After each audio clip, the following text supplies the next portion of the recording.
মহিলাদের জীবনটা সুতো কাটা ঘুড়ির মতো। প্রত্যেকটা মুহূর্তে কাজ নিয়ে ব্যস্ত থাকতে হয়। চাকরিজীবী মহিলাদের সংসারের কাজ করে চাকরিতে যেতে হয়, আর যারা চাকরি করে না তাদের তো ঘর সামলাতে সামলাতেই, বাচ্চা সামলাতেই জীবন পার হয়ে যায়।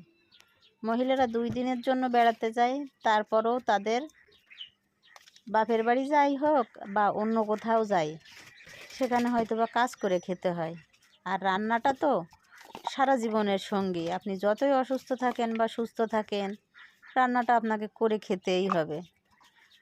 আসসালামু আলাইকুম, কেমন আছেন বন্ধুরা? আজকে আমি চলে আসলাম আবার একটা রান্নার ভিডিও নিয়ে। তো মহিলারা সকালে ঘুম থেকে চোখ মুছতে মুছতে উঠেই চিন্তা করতে হয় বাচ্চা কী খাবে, স্বামী কী খাবে, সেটা নিয়ে চিন্তা শুরু হয়ে যায়। তো এই চিন্তা করতে করতে চলে আসলাম রান্নাঘরে। আজকে আমি রান্না করছি ছোট মাছ দিয়ে, একটা আলু দিয়ে, কাঁচামরিচ দিয়ে, হাতে মাখানো সমস্ত মশলা দিয়ে মাছ চচ্চড়ি।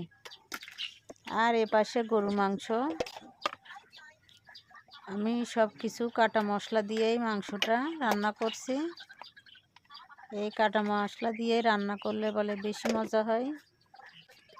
তো সব কিছু মশলা এখন দিয়ে দিলাম। হলুদ,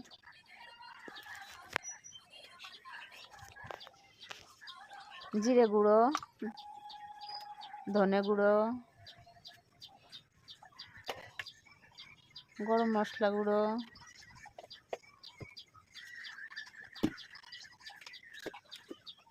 মরিচের গুঁড়ো,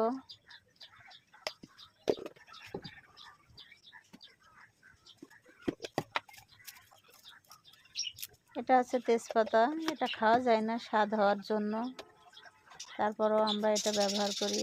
আর আজকের আমি মাংসটা রান্না করব হাতে মাখায়। এবার আমি হাতে মাখাই দিচ্ছি মাংসটা। হাতে মাখানোর পরে এই মাংসটা যে টেস্ট হয় অসাধারণ। হালকা একটু পানি দিয়ে আমি হাতটা ধুয়ে নেব।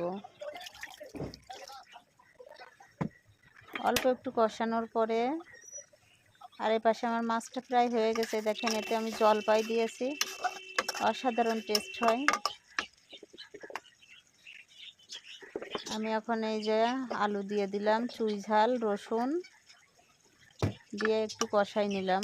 আমি আগে কষাই নিয়েছি।